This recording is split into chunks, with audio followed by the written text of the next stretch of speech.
오후의 고요를 깨는 낯선 남자의 손목. 사라진 동생 준이. 나비점과 같았다. 50년 만에 열린 판도라의 상자.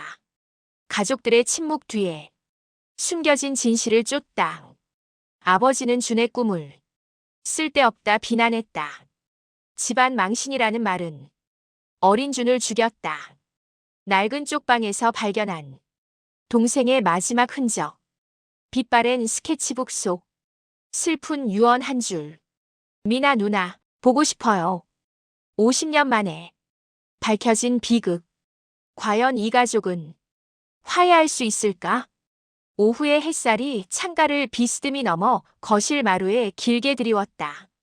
먼지 입자들이 햇살을 타고 천천히 떠다니는 모습이 보였다. 마치 시간마저 느리게 흐르는 것 같았다.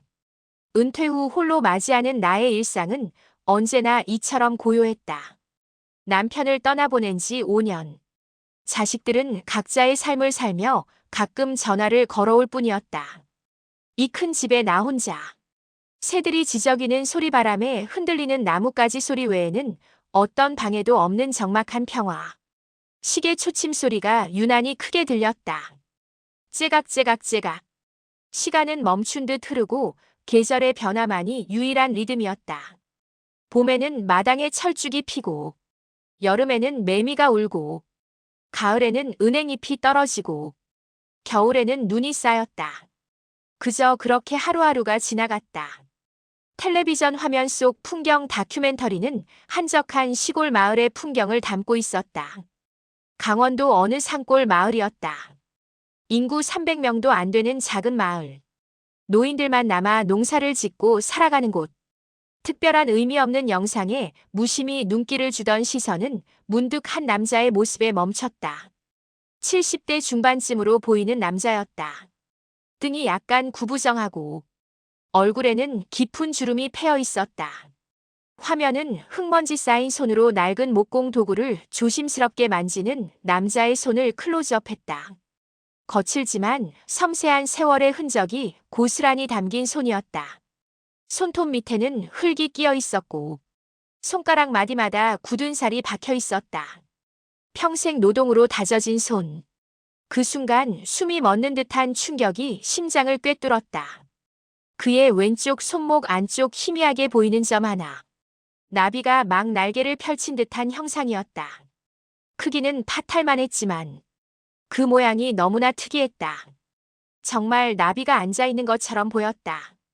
그 작은 점은 나의 모든 감각을 50년 전의 과거로 강렬하게 잡아끌었다. 준의 손목에도 저런 나비점이 있었다. 정확히 같은 위치, 같은 크기, 같은 모양. 믿을 수 없었다. 손이 떨렸다. 리모컨을 쥔 손에 힘이 빠졌다. 잊고 살았다 하니 억지로 잊으려 애써왔던 과거의 잔영이었다. 50년 전 갑작스레 아무런 예고 없이 사라져버린 어린 동생 준. 그의 여름이었다. 준의 나이 12살. 나는 16살. 엄마 심부름으로 시장에 함께 갔던 그날. 잠깐 한눈을 판 사이 준이 사라졌다.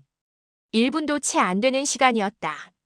과일 가게에서 사과를 고르는 동안 준은 흔적도 없이 사라졌다. 그날 이후 우리 가족은 미친 듯이 준을 찾아다녔다. 경찰에 신고했고, 전단지를 뿌렸고, 방송에도 나갔다. 하지만 아무 소식이 없었다. 일주일이 지나고, 한 달이 지나고, 1년이 지났다. 준은 돌아오지 않았다. 엄마는 그 충격으로 병을 얻었고, 3년 후 세상을 떠났다. 아빠는 술에 빠져 살다가 10년 후 간경화로 돌아가셨다. 나는 그 죄책감을 안고 평생을 살았다. 내가 준을 잘 지켰어야 했는데, 내가 한눈을 팔지 말았어야 했는데, 그 흔적이 나비점이었다. 가족 중 어느 누구에게도 없었던 오직 준만이 가지고 있던 특별한 흔적. 엄마가 말씀하셨다. 준이는 하늘이 점지해준 특별한 아이야. 저 나비점을 보렴. 저 나비가 준이를 지켜줄 거야. 하지만 나비는 준이를 지켜주지 못했다. 그것은 마치 준의 존재를 증명하는 세상에 단 하나뿐인 표식 같았다.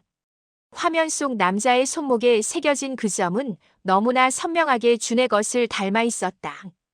그 오랜 세월에도 불구하고 기억 속의 모습과 놀랍도록 일치했다.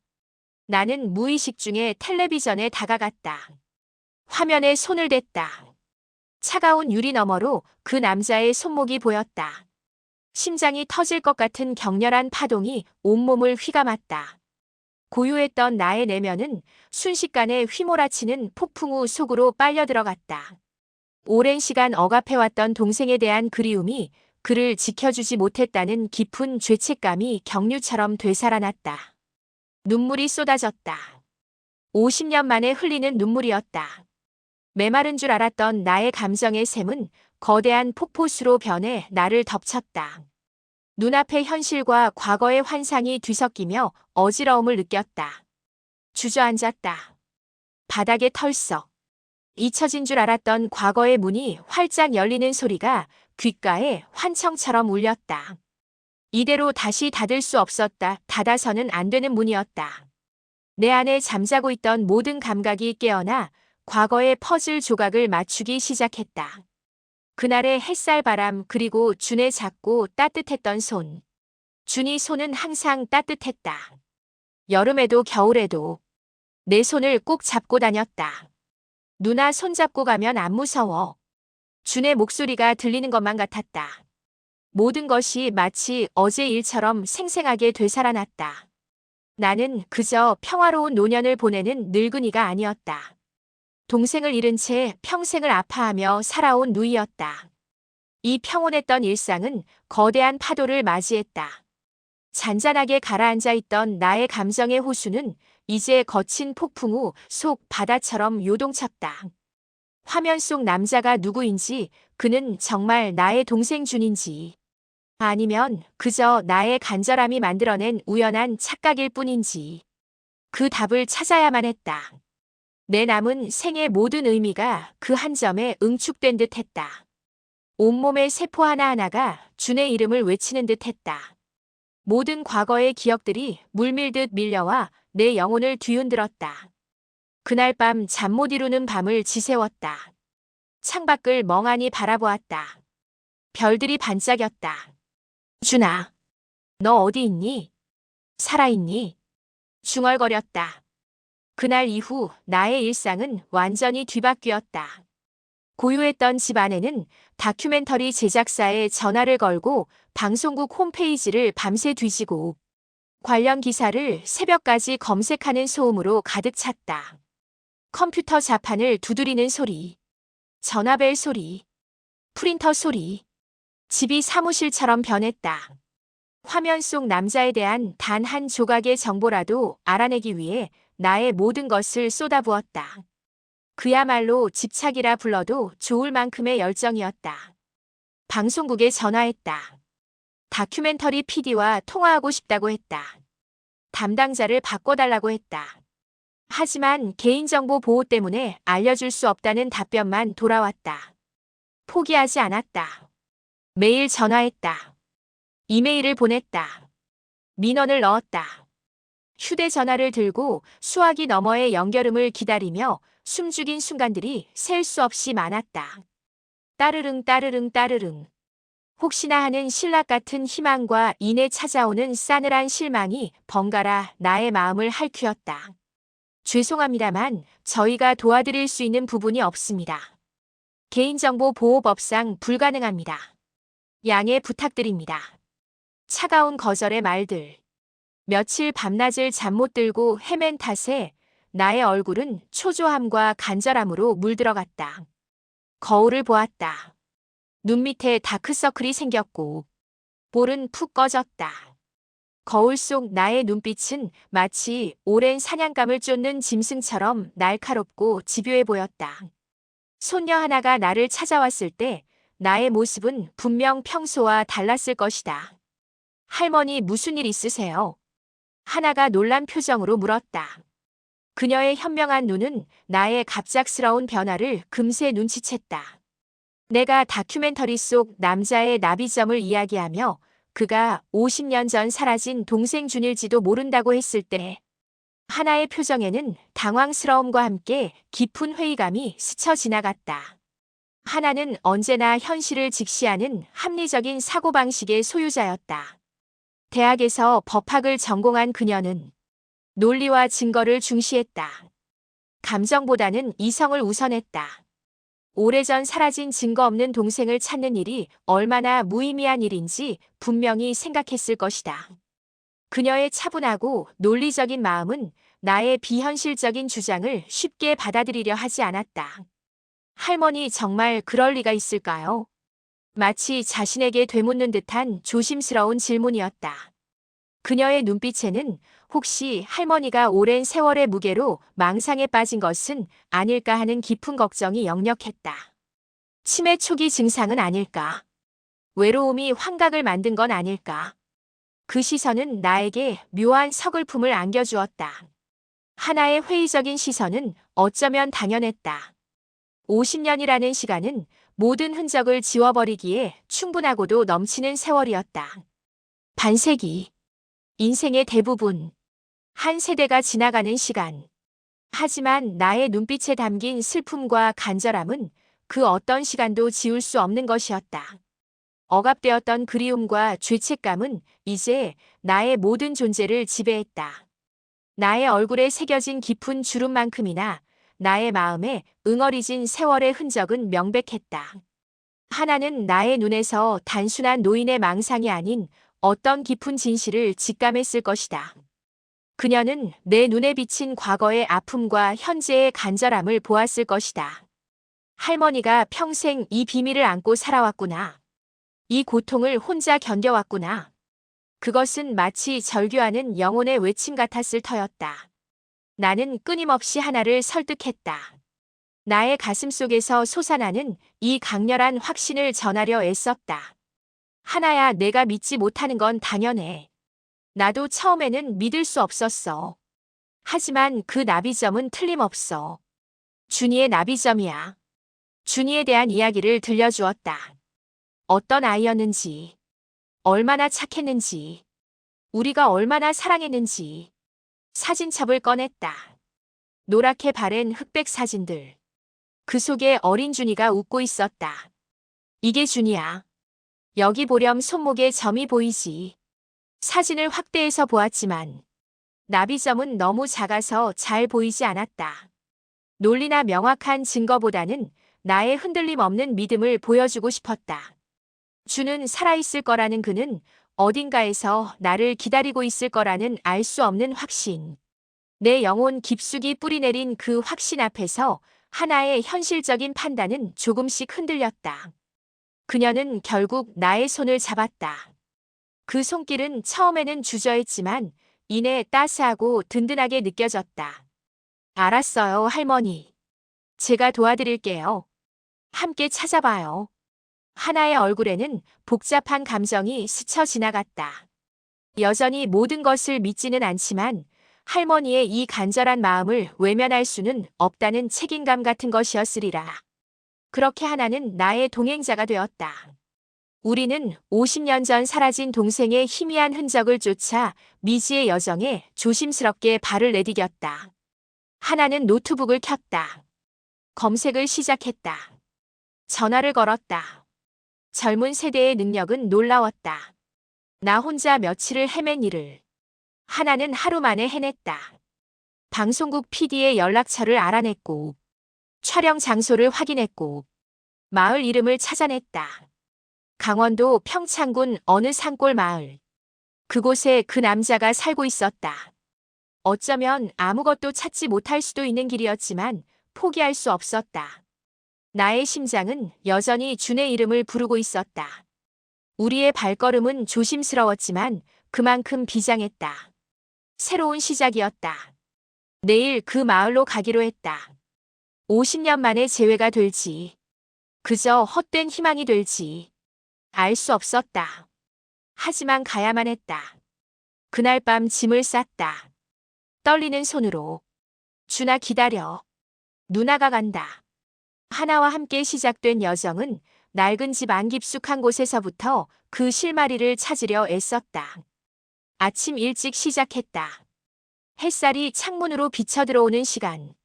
나의 시선은 켜켜이 쌓인 먼지 속에서도 잊히지 않고 남아있는 과거의 물건들을 헤매고 다녔다. 거실 한편에 놓인 낡은 서랍장 다락방 한 구석에 쌓여있던 빛바랜 상자들. 서랍장은 50년 넘은 것이었다. 할머니가 쓰시던 것, 엄마가 물려받아 쓰던 것. 그 안에는 세월의 풍파를 견뎌낸 흔적들이 고스란히 잠들어 있었다. 서랍을 하나씩 열었다. 첫 번째 서랍에는 낡은 옷가지들이 들어 있었다. 두 번째 서랍에는 오래된 영수증과 고지서들이 가득했다. 세 번째 서랍 깊숙한 곳에서 사진첩을 발견했다. 빛바랜 사진첩을 펼치자 흑백 사진 속 어린 준의 모습이 선명하게 나타났다. 해맑게 웃는 모습, 개구진 표정, 그리고 나의 손을 꼭 잡고 있던 작고 따뜻한 손. 7살 때 사진, 9살 때 사진, 11살 때 사진. 시간이 흐르며 조금씩 성장하는 준의 모습. 사진 속 준의 손목을 자세히 들여다보았지만 희미한 화질 탓에 나비점을 확인할 수는 없었다. 흑백 사진이라 더욱 보이지 않았다.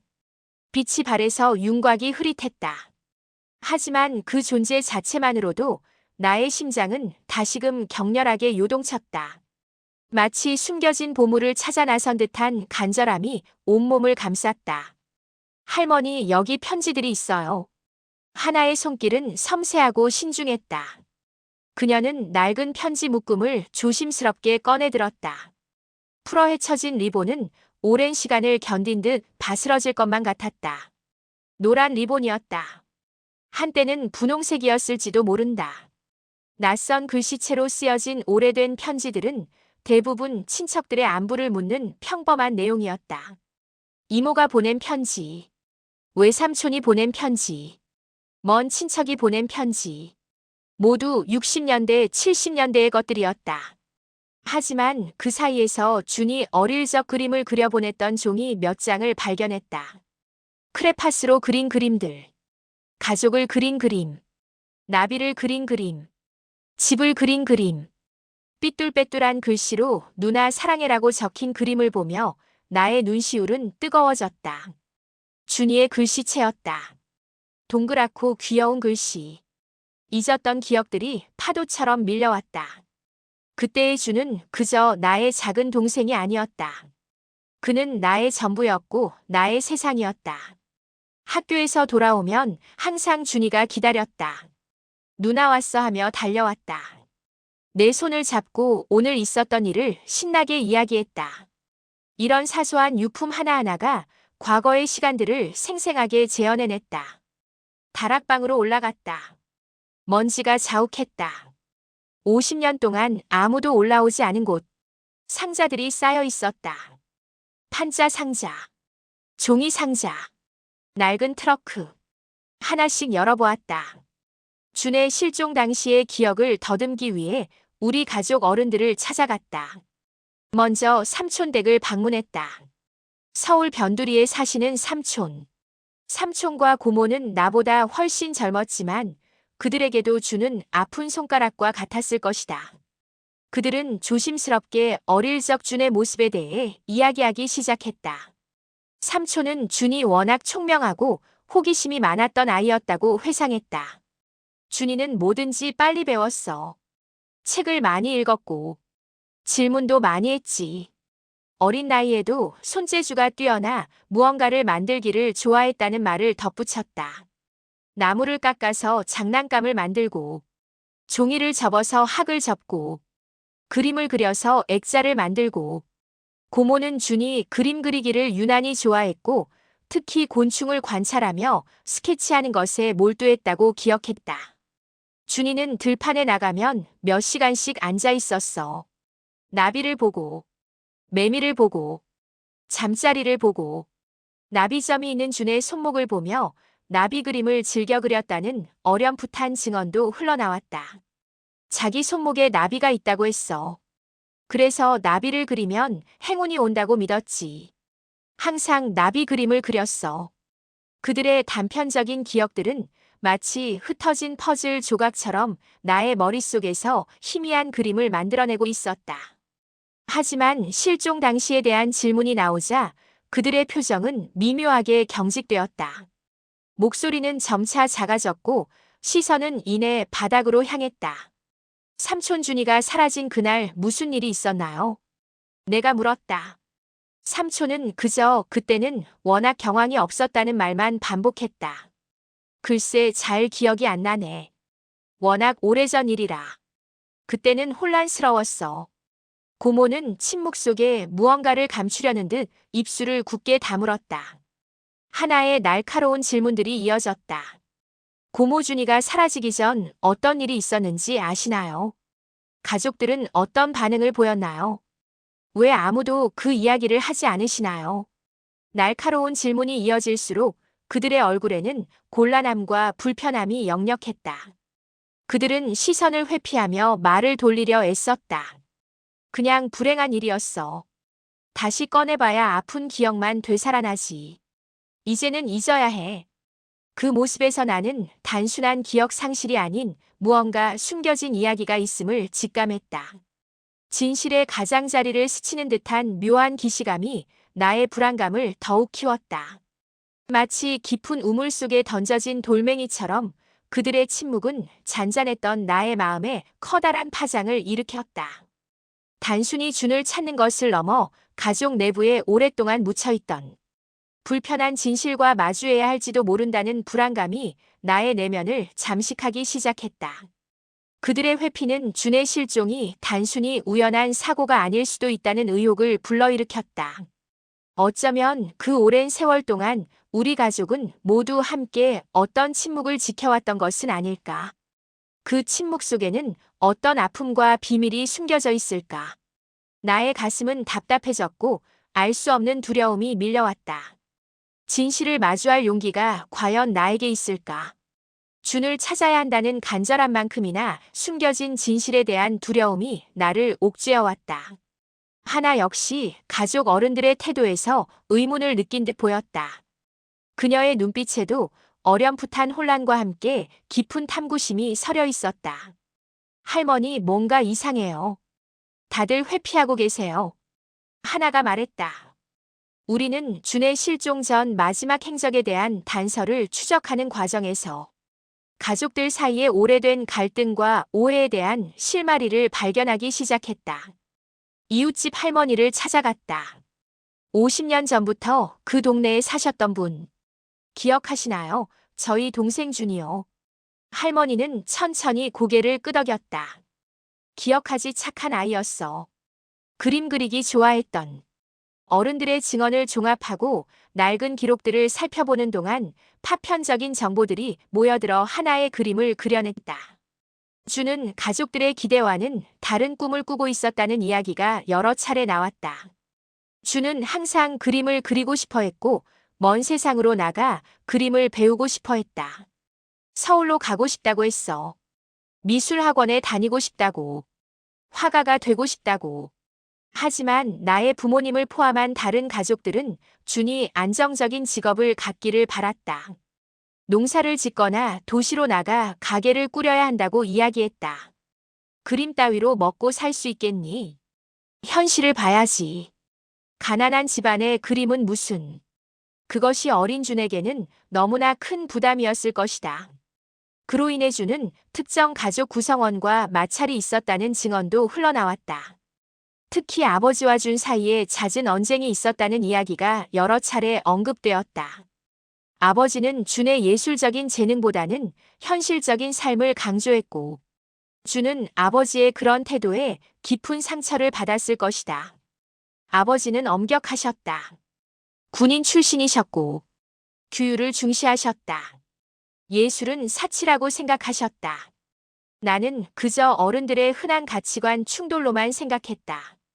하지만 지금 와서 생각해보니 어린 준에게는 그것이 세상 전부를 흔드는 큰 갈등이었을지도 모른다. 그의 감수성이 얼마나 예민했는지 나는 미처 헤아리지 못했다. 나의 부모님 역시 그저 어린아이의 투정 정도로 치부했던 기억이 떠올랐다. 준아 그만하고 공부나 해. 그림은 취미로 그리는 거야. 밥벌이가 되나. 엄마의 목소리가 들리는 것만 같았다. 실종 직전 가족 간에 사소했지만 중요한 다툼이 있었다는 이야기도 들을 수 있었다. 준이 서울로 그림을 배우러 가고 싶다는 말을 꺼냈을 때 아버지가 크게 화를 냈다는 증언이었다. 아버지는 준에게 절대 허락할 수 없다고 단호하게 말했다고 했다. 안 돼, 절대 안 돼. 내 살아생전에는 안 돼. 이 집안에 화가 같은 건 없다. 그날 밤 준은 늦도록 집에 들어오지 않았고 다음 날 아침에는 온데간데 없이 사라졌다는 것이었다. 나는 그저 준이 잠시 가출했다가 돌아올 것이라고만 생각했다. 어린 마음에 설마 하는 아니한 생각을 했다. 밖에서 한숨 돌리고 오겠지. 곧 돌아오겠지.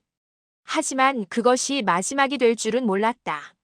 지금 와서 생각해보면 그 다툼은 어린 준에게 깊은 절망감을 안겨주었을지도 모른다. 이 정보들은 준의 실종이 단순한 사고가 아니었을 가능성을 시사했다. 어쩌면 준은 가족들의 반대와 아버지의 분노에 지쳐 스스로 떠나버린 것은 아닐까 하는 의문이 들었다. 가출인가? 스스로 집을 나간 건가? 혹은 그 다툼이 실종에 직접적인 영향을 미쳤을 수도 있다는 불길한 예감이 들었다. 나의 머릿속은 혼란스러워졌다.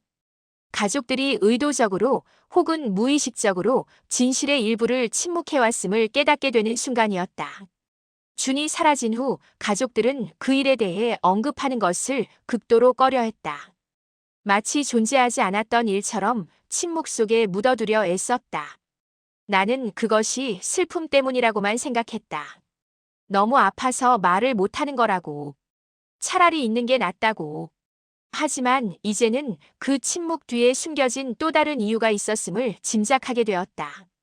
가족들의 무관심이 아니라 숨겨진 상처와 복잡한 감정이 준의 실종에 얽혀 있었을지도 모른다는 의혹이 나의 마음속에 깊이 자리 잡았다. 나의 눈은 충격과 함께 과거의 무지함에 대한 죄책감으로 물들었다. 그때 내가 조금 더 준의 마음에 귀 기울였다면, 그의 꿈을 지지해 주었다면 이런 비극은 막을 수 있었을까 하는 후회가 파도처럼 밀려왔다. 준아 미안해. 누나가 내 편이 되어줬어야 했는데, 내 꿈을 응원해줬어야 했는데. 눈물이 흘렀다. 하나의 마음속에도 가족의 완고한 침묵에 대한 의문이 피어오르고 있었다. 그녀의 눈빛은 진실을 향한 강한 탐색의 의지를 드러냈다. 할머니, 우리 진실을 찾아야 해요. 준 이모 할아버지가 왜 사라졌는지, 정말로 무슨 일이 있었는지. 이제 우리의 여정은 단순한 행방 찾기를 넘어 가족의 아픈 역사를 파헤치는 더 깊은 곳으로 향하고 있었다. 우리가 마주해야 할 진실이 무엇이든 이제는 피할 수 없음을 직감했다. 내일은 강원도로 떠난다. 다큐멘터리 속 그 남자를 만나러. 그가 준이라면, 그가 정말 내 동생이라면 어떤 이야기가 펼쳐질까? 밤새 잠을 이루지 못했다. 하나의 끈질긴 설득과 나의 절박한 심정이 합쳐져 가족 어른들의 굳게 닫혔던 입을 조금씩 열게 했다. 일주일이 지났다. 매일같이 전화를 걸었다. 매일같이 찾아갔다. 우리는 다시 삼촌을 찾아갔다. 이번에는 삼촌 댁이 아니라 조용한 카페에서 만났다. 사람들의 시선이 부담스러웠다. 삼촌은 지난번보다 훨씬 더 수척해 보였다. 얼굴이 헬쑥했다. 눈 밑에 다크서클이 깊게 패여 있었다. 손이 떨리고 있었다. 마주 앉은 자리에서 그의 시선은 불안하게 흔들렸다. 창밖을 보다가, 테이블을 보다가, 커피잔을 만지작거렸다. 그 모습에서 무언가 중요한 진실이 그 안에 갇혀 있음을 예감했다. 하나의 질문은 날카로웠다. 삼촌 준 이모 할아버지의 실종 직전 할아버지와 준 이모 할아버지 사이에 정확히 무슨 일이 있었나요? 그때의 분위기는 어땠나요? 구체적으로 말씀해 주세요. 삼촌은 한참을 망설이다 겨우 입을 열었다. 그의 목소리는 물속을 헤매는 듯 더듬거렸다. 그날 저녁이었어. 저녁 식사 자리에서 삼촌은 준이 서울로 그림을 배우러 가고 싶다는 이야기를 꺼냈을 때 아버지가 격렬하게 반대했다고 증언했다. 아버지는 준의 꿈을 철없는 소리, 현실성 없는 허황된 꿈으로 치부하며 그의 재능을 경멸하는 듯한 말을 서슴지 않았다. 그림이 뭐가 되겠냐? 그딴 걸로 밥을 먹고 사나. 정신 차려라. 특히 쓸데없는 재주 부리지 말고 이 집안의 기둥이 될 생각이나 해라. 라는 아버지의 말이 준에게는 너무나 큰 상처가 되었을 것이라고 삼촌은 기억했다. 그 말은 단순히 꿈에 대한 반대가 아니었다. 어린 준의 존재 자체를 부정하는 듯한 비수와도 같았을 것이다. 삼촌은 그날 준의 얼굴이 하얗게 질렸고 눈빛은 깊은 절망감으로 가득했다고 덧붙였다. 준이는 그 자리에서 울었어. 소리내어 울진 않았지만 눈물이 주르륵 흘렀어. 준은 밥을 먹는 둥마는 둥방으로 들어갔고 다음 날 아침에는 사라지고 없었다는 것이 그의 마지막 증언이었다. 새벽에 확인했을 때 이미 준이는 없었어. 침대가 비어 있었고 옷까지 몇 벌이 사라졌어. 내가 물었다. 옷을 챙겨갔다고요? 그래. 배낭도 없어졌어. 스케치북도 가져갔어. 그럼 가출이었다는 거잖아요. 나는 충격을 받았다. 이어진 고모의 증언은 나의 심장을 짓눌렀다. 고모는 아버지가 준에게 화를 내는 모습을 종종 보았다고 했다. 한두 번이 아니었어. 자주 그랬어. 특히 준이 그림에 몰두할 때마다 아버지는 늘 준을 질책했다. 마당에서 그림 그리고 있으면 저게 뭐 하는 거냐? 공부는 안 하고 그림만 그리고 있냐? 고모의 말에 따르면 아버지는 준이 그림을 그리는 것을 집안 망신이라고까지 표현했다고 한다. 동네 사람들이 볼까봐 창피하다고 하셨어. 우리 집안에 화가는 없다고. 어린 준에게 그 말은 얼마나 가혹했을까. 그의 순수한 열정을 짓밟아버리는 잔인한 말이었음에 틀림없다. 나의 부모님은 내가 기억하는 한늘 자애롭고 따뜻한 분들이었다. 엄마는 상냥했고 아빠는 엄격하지만 따뜻했고 우리는 행복한 가족이었다. 적어도 나는 그렇게 믿었다. 평화롭고 단란했던 나의 과거는 사실 많은 아픔과 침묵으로 얼룩져 있었다는 것을 깨닫게 되는 순간이었다. 가슴은 답답한 응어리로 가득 찼다. 내가 기억하는 준은 늘 명랑하고 활기찬 아이였다. 학교에서 돌아오면 환하게 웃으며 누나 이거 봐, 오늘 그린 그림이야. 라며 스케치북을 펼쳐 보이곤 했다. 하지만 그의 내면에는 가족들의 기대와 자신의 꿈 사이에서 오는 깊은 갈등이 있었음을 미처 알지 못했다. 내가 그저 어린 동생의 투정으로 치부하며 지나쳤던 아버지의 질책들은 어린 준에게는 지울 수 없는 상처로 남았을 것이다. 준아, 아빠 말씀 잘 들어. 아빠는 우리를 위해서 그러시는 거야. 내가 준에게 했던 말들이 떠올랐다.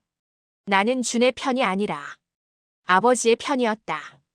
준은 아버지의 말을 듣고 방으로 들어가 문을 닫았을 때 어떤 마음이었을까? 그의 작은 가슴 속에서 얼마나 큰 절망이 소용돌이 쳤을까? 아무도 내 편이 아니구나. 가족 중에 아무도 나를 이해해주지 않는구나. 그렇게 생각했을까? 마음속 깊이 자리했던 평화로웠던 과거라는 나의 믿음은 산산조각 났다. 그 균열 속으로 죄책감과 분노가 터져나왔다. 죄책감은 준의 고통을 알아주지 못했던 나의 무지함에 대한 것이었고, 분노는 준의 꿈을 짓밟고 상처를 주었던 아버지 그리고 그 모든 사실을 침묵으로 외면해왔던 가족들에 대한 것이었다. 왜 아무도 그때 준의 편에 서주지 않았을까? 왜 아무도 준의 목소리에 귀 기울여주지 않았을까? 의문은 꼬리에 꼬리를 물고 이어졌다. 나는 그저 준의 행방을 찾으려는 간절함만으로 이 여정을 시작했지만 이제는 가족의 역사에 얽힌 불편한 진실을 마주해야만 했다. 하나의 얼굴은 놀라움과 함께 복잡한 감정으로 물들어 있었다. 그녀의 할아버지와 할머니에 대한 기존의 이미지가 흔들리고 있었을 것이다. 할머니를 향한 연민과 동시에 가족의 역사에 대한 복잡한 감정이 뒤섞인 눈빛이었다. 할머니 괜찮으세요? 하나가 내 손을 잡았다. 하나의 시선은 때로는 나의 격앙된 감정을 살폈고 때로는 차분하게 그들의 증언을 기록했다. 노트북을 펴놓고 타이핑을 하며 모든 대화를 기록했다. 진실의 무게는 고스란히 나의 어깨를 짓눌렀다. 50년이라는 긴 세월 동안 잊고 지냈던 상처가 이제야 터져나와 나를 핥히고 있었다. 이 모든 사실을 애써 외면하고 모른 척하며 살아온 나의 삶은 과연 어떤 의미였을까? 그 질문은 나의 존재 자체를 흔들었다. 새롭게 드러난 진실들로 인해 나와 다른 가족 구성원들 간의 갈등은 피할 수 없는 현실이 되었다. 나는 다시 한번 삼촌과 고모를 불렀다. 이번에는 우리 집으로 불렀다.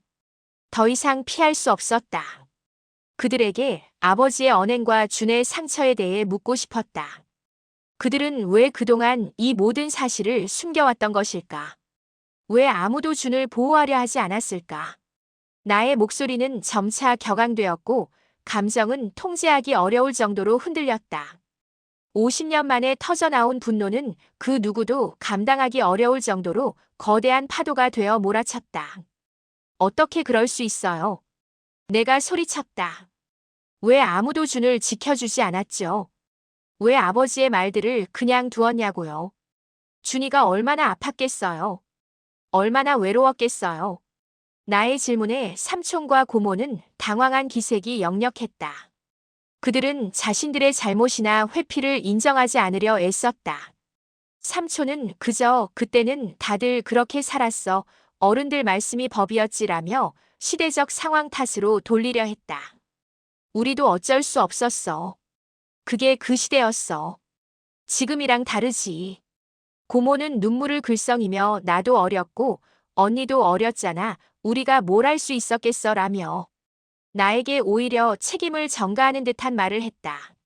언니가 누나잖아. 언니가 준이를 더 챙겼어야지. 나한테 왜 이래? 그들의 회피는 나의 분노를 더욱 증폭시켰다. 나는 그들의 침묵이 단순히 과거의 아픔을 덮으려 했던 것이 아니라 자신들의 불편했던 과거와 마주하기 싫었던 이기심 때문이었음을 깨달았다. 너무 아파서 못 말한 게 아니라 말하기 싫어서 안 한 거였다. 진실의 무게는 너무나 무거웠다. 그들의 변명은 나의 귀에 들어오지 않았다. 시대가 그랬다고. 우리도 어렸다고. 어쩔 수 없었다고. 그런 말들이 무슨 소용인가. 동생의 행방보다도 가족들의 외면과 침묵이 나의 마음속에 더 큰 상처가 되어 박혔다. 내가 믿었던 가족의 끈끈한 유대가 사실은 깊은 상처와 외면으로 얼룩져 있었다는 사실은 나를 절망에 빠뜨렸다. 우리는 가족이 아니었나? 서로를 지켜주는 게 가족 아니었나? 가족이란 이름 아래 숨겨진 그들의 무관심과 회피는 준을 2번 죽이는 것과 같았다.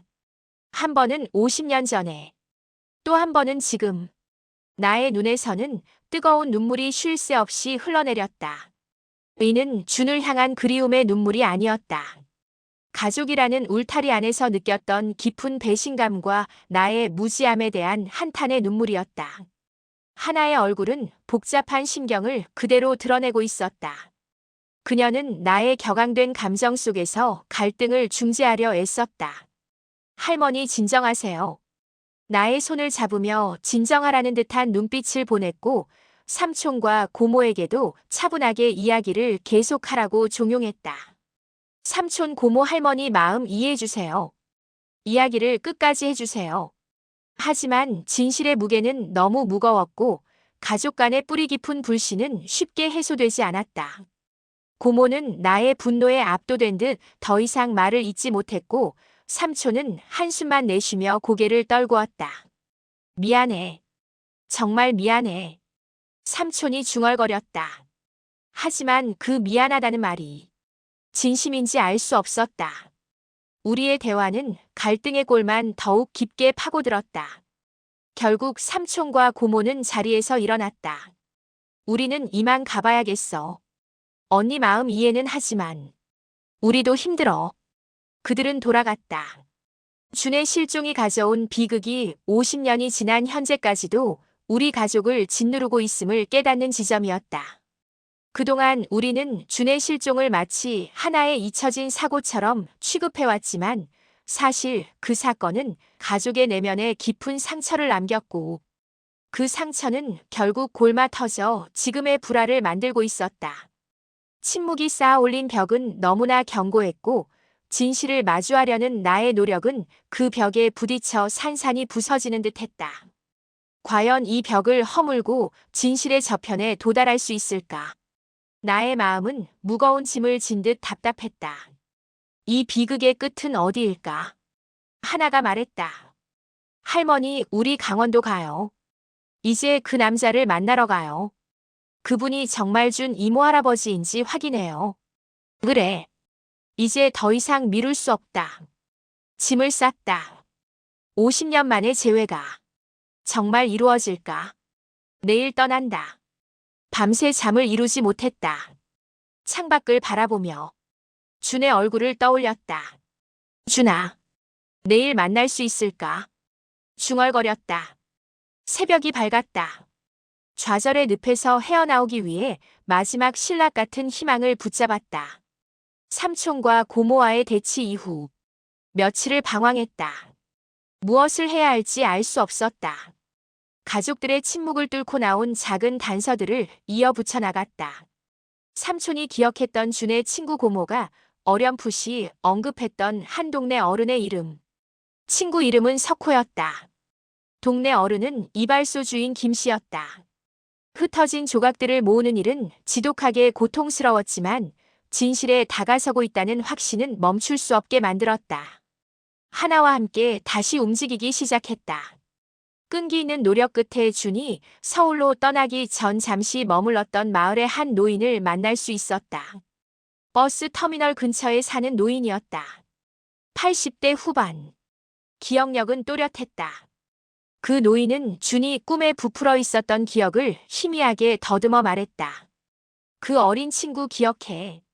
배낭 메고 스케치북 들고 어디로 가냐고 물었더니 서울 간다고 했어. 아버지와의 다툼 후 준은 절망했지만 그림에 대한 열정만은 버리지 않았다고 했다. 눈이 반짝반짝 빛났어. 그림을 배우러 간다고. 화가가 될 거라고. 어린 나이에 그림을 배우겠다는 일념으로 먼 길을 떠나던 준의 뒷모습은 너무나 작고 가여웠다고 그는 덧붙였다. 12살밖에 안 됐는데 혼자서 서울을 간다니. 걱정됐지. 그 노인의 증언은 준의 실종이 단순한 가출이 아니었음을, 오히려 꿈을 향한 간절한 도피였음을 말해주는 듯했다. 며칠 밤낮을 하나의 도움을 받아 인터넷을 뒤지고 당시의 기록들을 찾아 헤매었다. 1970년대 신문 기사. 실종 아동 명단.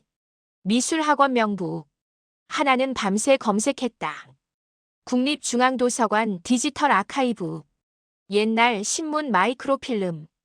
그러다 마침내 1970년대 한 미술학원의 졸업생 명단에서 김준이라는 이름을 발견했다. 화면을 보는 순간 숨이 멎었다. 가슴이 터질 듯한 희열과 동시에 불안감이 밀려왔다.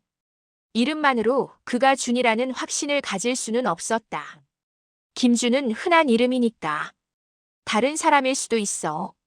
하지만 그 이름 아래 적힌 출신지와 생년월일은 나의 동생 준과 정확히 일치했다. 출신지 경상북도 안동. 생년월일 1958년 4월 12일. 50년 만에 찾아낸 동생의 흔적이었다. 잃어버린 줄 알았던 희망이 다시금 눈앞에 어른거렸다. 할머니 찾았어요. 하나가 소리쳤다. 미술학원의 수소문은 또 다른 인연을 불러왔다. 학원은 이미 사라졌지만 원장의 아들을 찾아냈다. 그가 옛 기록을 보관하고 있었다. 당시 준과 함께 그림을 배웠던 친구를 만났다. 친구의 이름은 박영수. 지금은 70대 중반. 은퇴한 미술교사였다. 그 친구의 얼굴에는 세월의 흔적이 가득했지만 준을 기억하는 눈빛은 여전히 또렷했다. 김준, 그 친구. 기억하죠? 그는 준이 그림에 대한 남다른 재능을 가졌지만 늘 가족에 대한 그리움과 죄책감에 시달렸다고 회상했다. 재능이 있었어요. 선생님들이 모두 놀랐어요. 하지만 항상 슬퍼 보였어요. 어린 시절 가족의 반대에도 불구하고 꿈을 쫓아 서울로 온 것에 대한 미안함이 준의 마음속에 깊이 박혀 있었다는 것이다. 밤이면 울었어요. 가족 생각에 집에 가고 싶다고. 친구의 증언은 가슴을 다시 한번 후벼 팠다. 미처 알지 못했던 준의 고통이 오롯이 전해져 왔다. 친구는 준이 어렵게 미술대학에 합격했지만 등록금을 마련할 길이 없어 결국 입학을 포기했다고 말했다. 서울대 미대에 붙었어요. 장학금도 받았지만 생활비가 없었어요. 그때 준은 크게 낙담했고 절망감에 휩싸였다고 했다. 그리고 붓을 놓았다. 더 이상 그림을 그리지 않았어요. 스케치북도 덮었어요. 학원에도 안 나왔어요. 꿈을 위해 모든 것을 버리고 떠나온 길이었는데 결국 그 꿈을 포기해야만 했던 준의 심정은 어떠했을까? 친구는 그 후 준이 고향으로 돌아가려 했으나 아버지의 반대와 가족에게 짐이 될 것이라는 생각에 망설였다고 덧붙였다. 집에 전화했대요. 하지만 아버지가 화를 내셨대요. 돌아오지 말라고. 그리고 돌연 연락이 끊겼다고 했다. 1974년 여름이었어요. 마지막으로 본 게 나의 손목에 새겨진 나비점처럼 친구는 준의 손목에도 똑같은 나비점이 있었다는 것을 기억하고 있었다. 손목에 점이 있었어요. 나비 모양이었어요. 자랑스럽게 보여줬어요. 친구의 이야기는 그 후 준의 행방에 대한 결정적인 단서를 제공해 주었다. 그는 준이 고향으로 돌아가지 못하고 서울의 한 빈민가에서 막노동을 하며 지냈다는 소식을 들었다고 했다. 청계천 판잣집에 산다고 들었어요. 공사판에서 일한다고. 힘들어 보였어요. 그림을 그리지 못하는 삶 속에서 준은 점점 메말라갔을 것이다. 희미한 단서 하나를 붙잡고 하나와 함께 서울의 낡은 동네를 찾아갔다. 청계천 일대. 지금은 모두 재개발되었다. 재개발로 인해 흔적도 없이 사라진 곳도 많았지만 끈질긴 수소문 끝에 우리는 준이 마지막으로 머물렀던 작은 쪽방을 찾아냈다. 재개발 직전 철거 예정 건물. 3층 끝방. 50년의 세월이 흐른 곳 그곳에는 아무것도 남아있지 않았다. 먼지만 가득했다. 거미줄이 쳐 있었다. 냄새가 났다. 다만 방 한 구석에서 빛바랜 스케치북 한 권을 발견했다. 장판 밑에 숨겨져 있었다. 방수 비닐에 쌓여 있었다.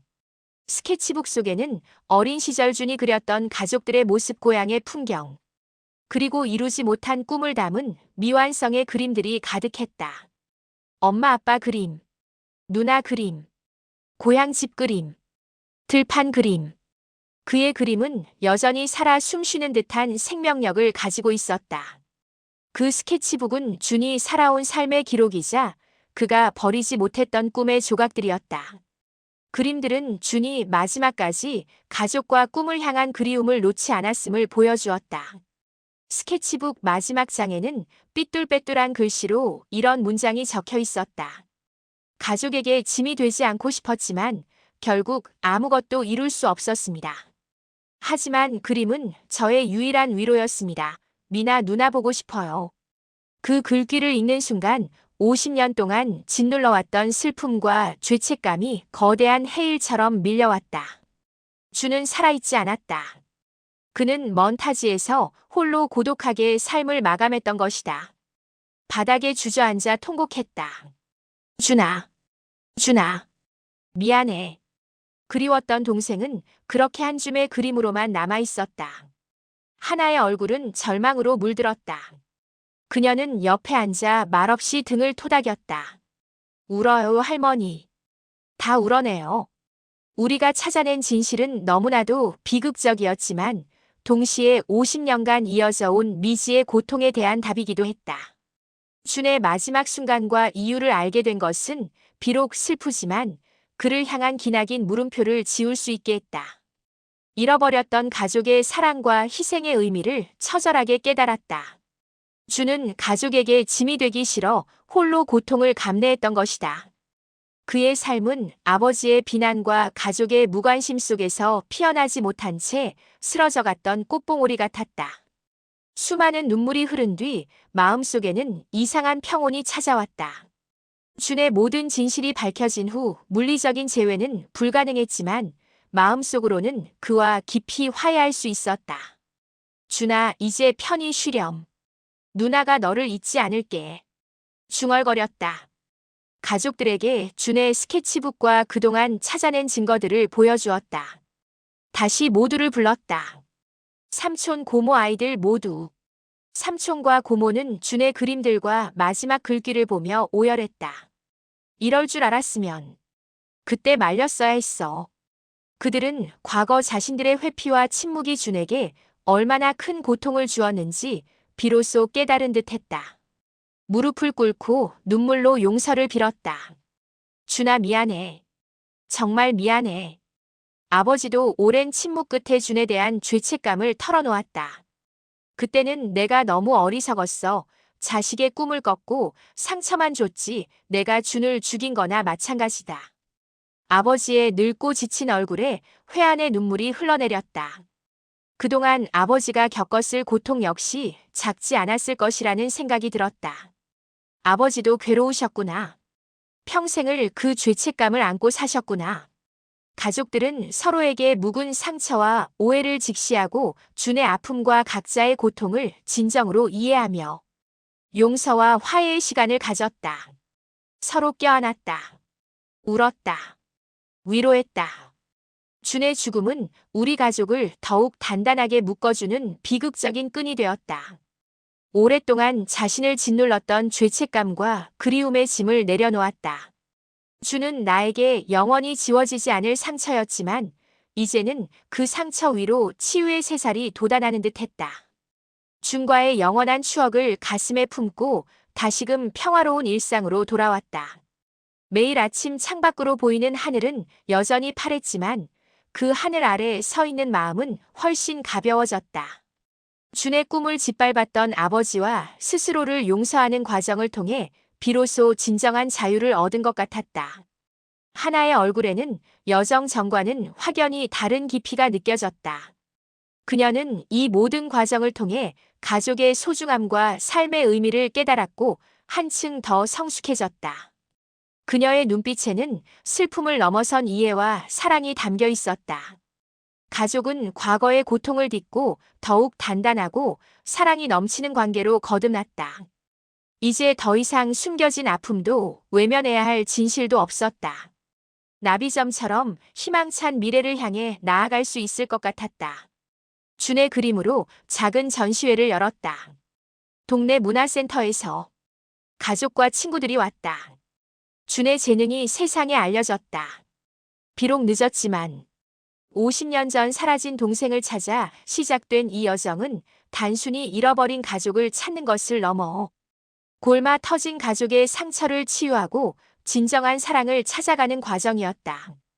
준은 물리적으로는 돌아오지 못했지만 그의 정신과 꿈은 우리 가족의 마음속에 영원히 살아 숨쉬게 되었다. 그의 이야기는 아픈 과거를 마주하고 서로를 용서하며 미래를 향해 나아가는 우리 가족에게 영원한 나침반이 될 것이다. 상처 입은 영혼들의 치유와 회복을 보여주는 감동적인 여정의 아름다운 마무리였다. 창밖을 보았다. 나비 한 마리가 날아갔다. 준이 보낸 신호 같았다. 이제 괜찮아, 누나. 나는 행복해. 그런 목소리가 들리는 것만 같았다. 미소 지었다. 고맙다, 준아. 너를 사랑해. 잃어버린 동생을 찾던 여정은 가족의 아픔을 치유하는 시간이었습니다. 아픈 진실을 마주했지만 진정한 사랑을 찾았죠. 우리 가족처럼 여러분도 잊고 있던 소중한 가치를 발견하셨기를 바랍니다. 다음 영상에서는 또 다른 인생 이야기가 찾아옵니다. 이 여정에 함께해 주신 모든 분들께 감사드리며 백년 드라마 채널을 구독하고 다음 이야기를 기대해 주세요. 다음에 만나요.